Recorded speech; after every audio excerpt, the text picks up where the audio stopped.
کسی کے معاملے میں ٹانگ اڑانا، لوگوں کی باتوں میں گھسنا، ایک آدمی بلائی وجہ فضول میں ایویں کوئی بندہ بات کر رہا ہے، اس کی بات میں جا کر گھس کے کھڑے ہو گئے باتیں سننے کے لیے۔ اللہ فرماتے ہیں کیا ضرورت ہے؟ عادت ہے نا ہماری، ہم سب اس میں شامل ہیں۔ کوئی کسی کی بات کر رہا ہوتا ہے، ہم بیچ میں جا کے نہ کوئی اچھا مزے کی بات یہ ہے کہ ہم بھی جب تک مشورہ نہ دیں ہمیں بھی سواد نہیں آتا، ہم بھی جب تک مشورہ نہ دیں ہمیں بھی مزہ نہیں آتا۔ بات کسی کی ہو رہی ہے، کہاں ہو رہی ہے، اللہ فرماتے ہیں کوئی ضرورت نہیں ہے، حتیٰ کہ اللہ نے پابندی لگا دی۔ میرے دوستو یہ آیت بڑی انتہا، اسی کو کہتے ہیں نا درجات تو تبھی حاصل ہوں گے نا انسان کو جب ان چیزوں کے اوپر عمل کرے گا۔ جب ان چیزوں پر عمل نہیں کرے گا تو درجات حاصل نہیں ہو سکتے۔ جنت کے جو درجات ہیں، اعلیٰ درجے کے جو درجات ہیں، وہ ایسے نہیں انسان کو مل جاتے، سوچنا پڑتا ہے، غور کرنا پڑتا ہے۔ حضرت ابوبکر صدیق ایویں نہیں ابوبکر صدیق بن گئے، عمر فاروق ایسے نہیں عمر فاروق بن گئے۔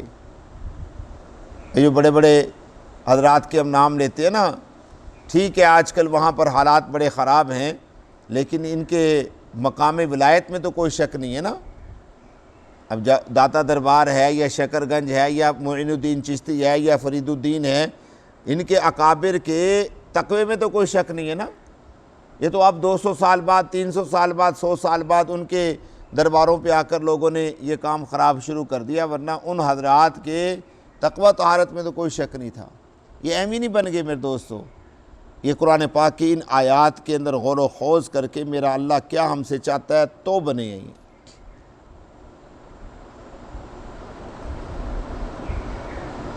اور اس آیت میں ہر اس چیز سے منع کیا گیا جو میری ذات سے ہٹ کر ہے، کسی کی غیبت، کسی کی چغلی، کسی کی برائی، کسی کے بارے میں کوئی بات کرنا۔ اللہ فرماتے ہیں ان السمع والبصر والفؤاد، ان السمع والبصر والفؤاد، بے شک کان اور آنکھ اور دل۔ اب کان اور آنکھ اور دل کا کنیکشن ہے آپس میں۔ جو انسان آنکھ سے دیکھتا ہے وہ انسان کے دل پر اثر کرتی ہے، جو انسان کان سے سنتا ہے وہ انسان کے دل پر اثر کرتی ہے۔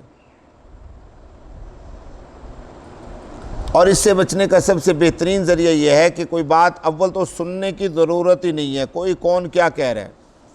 اگر کسی کے بارے میں کوئی بات پتہ چل بھی گئی ہے تو سب سے پہلے اپنے من کو سمجھاؤ، نہیں یار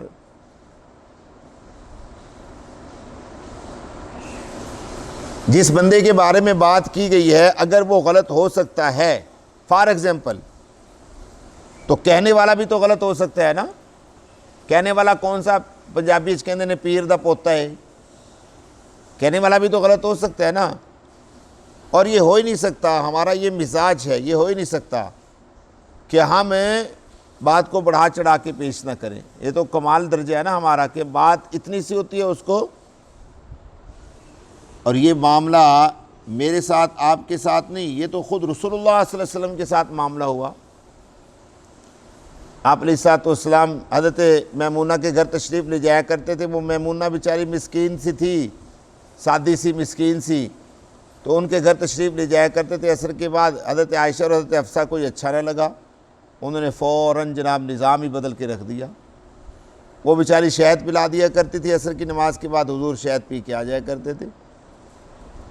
آپ تشریف لائے باہر تو ان دونوں نے آپس میں مشورہ کیا، حضرت حفصہ کے گھر گئے تو حضرت حفصہ کہنے لگی یا رسول اللہ آپ کے منہ میں سے تو گوند کی بو آ رہی ہے۔ بات نہیں سمجھے؟ اب اللہ کے پیارے پیغمبر کا مزاج تو نہیں تھا نا کہ کسی نہیں، آپ نے فرمایا میں تو شہد پی کے آیا ہوں، نہیں۔